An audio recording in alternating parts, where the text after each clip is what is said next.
ગુજરાતમાં ગ્રામ પંચાયતની ચૂંટણી જાહેર થઈ ગઈ છે મિત્રો. તો ગામનો સરપંચ કેવો હોવો જોઈએ?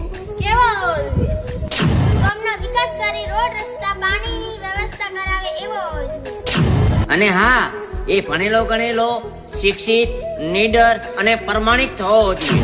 સરકારની યોજનાની માહિતી મેળવી શકે એવો હોવો જોઈએ. ઉદ્યોગપતિઓ અને નાનામાં નાના માણસને સાથે રાખીને ગામનો વિકાસ કરે એવો હોવો જોઈએ.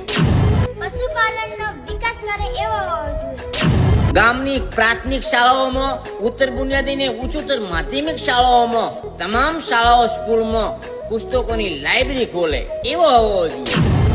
સોલર વિશે લોકોને જાગૃત કરે એવો હોવો જોઈએ.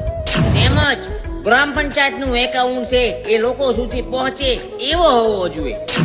વૃક્ષારોપણ માટે જનજાગૃતિ લાવે એવો હોવો જોઈએ. દવાખાનું બનાવી ડોક્ટર લાવી શકે એવો હોવો જોઈએ. ગ્રામ પંચાયતની જમીનનો યોગ્ય ઉપયોગ કરી શકે એવો હોવો જોઈએ.